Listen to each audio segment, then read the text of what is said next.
Welcome to Oraje, doing business in Lagos. Don't be scared.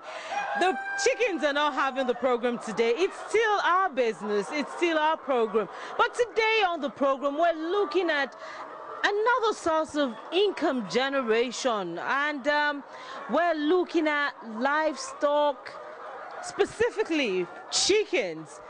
Yes, chickens. And by extension, eggs. You know, it's quite interesting.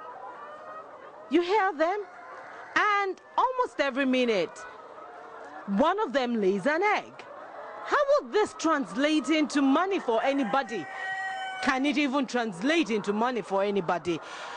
What are the challenges? What are the prospects? What is this all about? It's still Oraje, and we're doing business in Lagos. Good business at that. Today on the program, we're going to be examining that aspect of income generation. I'm talking about poultry farming. Let's go along as we find out more about this kind of business. Chickens, eggs, and a lot of, you heard the cock crow, kukuruku. Welcome to the program.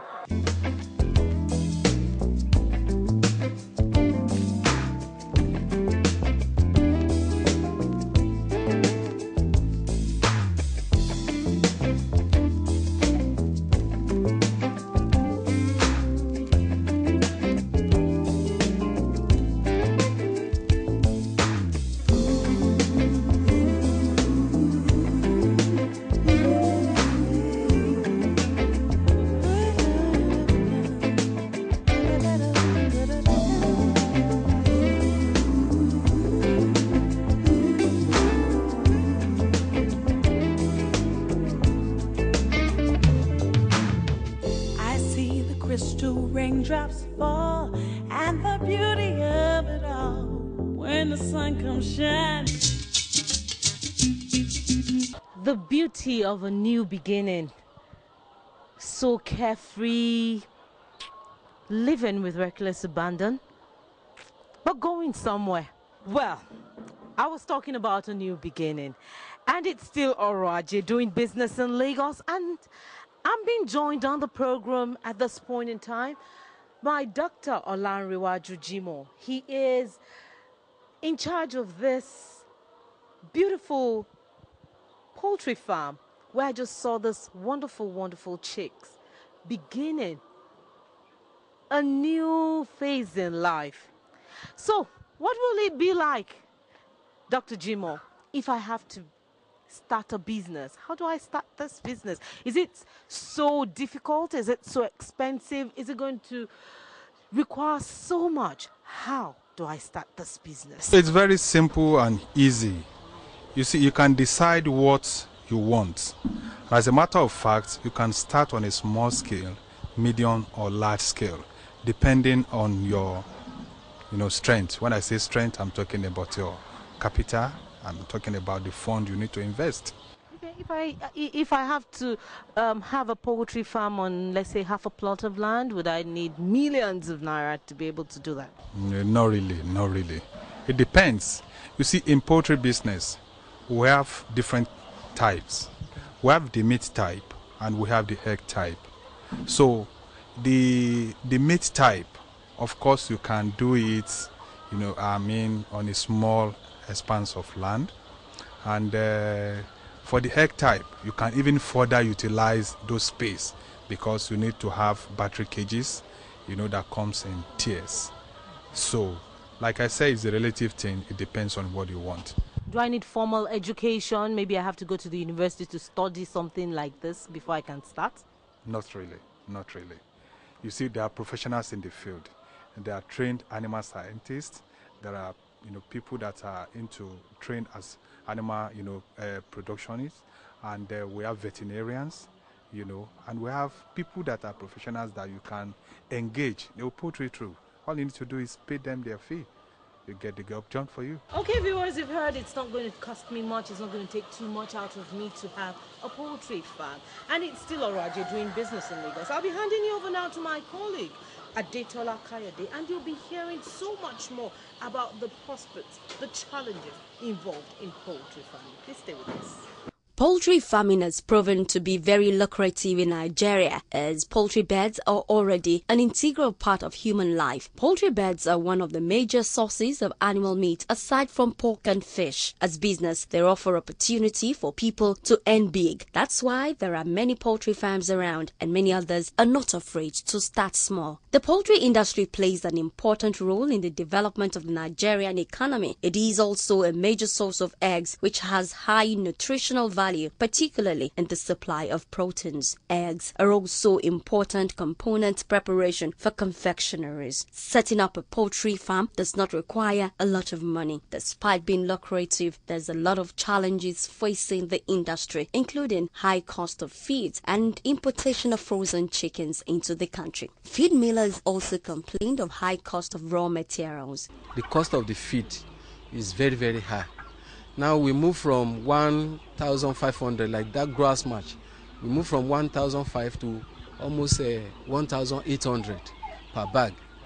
And that one will now add to overhead costs, the cost of the attendance in the farm, the cost of the bed itself, and some other things. So all those things, added up together to give us a price that some consumers were unable to purchase them. But if only government can assist us in terms of feed, like when we get to the feed mill, they will say the cost of maize and indomie and some other ingredients are so high.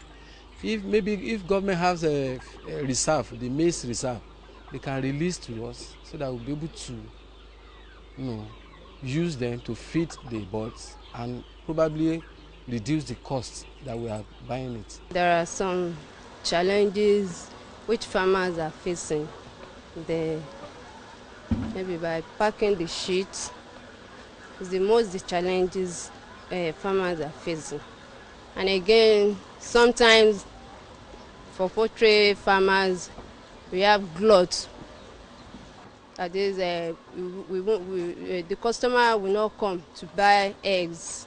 So sometimes we have so many eggs on ground, and we have to look for customers outside to buy it. So since we know that eggs, we cannot keep it for a long time, so we have to dispose it. The feed is so expensive now, but apparently because of the high cost of materials, the producers, most especially the grain producers, they take advantage of farmers. For example, about 2 months ago, we are buying maize for 52,000 naira per ton.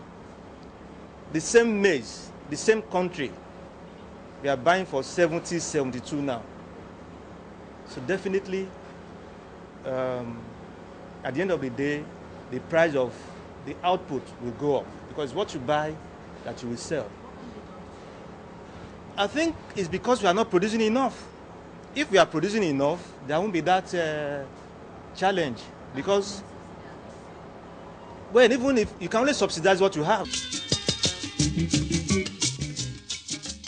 You're still watching Oraje doing business in Lagos. Our personality for the week is none other than the Honorable Commissioner for Agriculture and Cooperatives in Lagos State, Mr. Gbolahan Lawal. Mr. Gbolahan Lawal will be talking to us about very many issues as it pertains to food security and production in the state, and other things that will ensure that small and medium entrepreneurs in that sector get on top of the situation. Here is the personality for the week. The Lagos State government policy on food security is to say how we can, the infrastructural renewal that is ongoing, that can assist with the food production in Lagos State. We have given a lot of technical assistance in terms of training, that is enhancing the knowledge of our farmers. Also, we have also provided infrastructural facilities for our farmers in terms of road, water, and Other agricultural inputs we always give our farmers so that we can make them scale up their production level from subsistence to commercial level. More space. Lots of people with agric land are not using it for agric. So that we have tried to hold back on the people we issue CFO to. And those people that are clamoring for more space, I'm not aware of that. You're just informing me, because we have to consider our limitation in Lagos. We try to encourage them to do intensive farming. We want them to concentrate on where we have competitive and comparative advantage. And these are poultry industry. You can layer, that is egg production and broiler production. It's intensive. You don't need much land for that. The poultry initiatives at Ekorodo, Erekorodo in Ikorodu is also a cluster initiative. I mean, as a poultry farmer, you have input supply. You also have feed mill, where you can obtain your feed from. So you won't have to travel distance to get feed. And you don't rule out the economics of scale that comes with it. 60% of the cost of production in poultry, it goes into feed, you understand? And I've had meetings with the Honorable Minister, I've had meetings with the people, the poultry farmers, and they are alluding to the fact that because maize is cheap outside the country, they want government to bring down the tariff, which I don't buy, you understand? And our government does not buy that. It's against the policy of the government, because we can get maize from the northern Nigeria. Also in the Sahel part of Nigeria, that is the Oyo Axis, we also have maize there.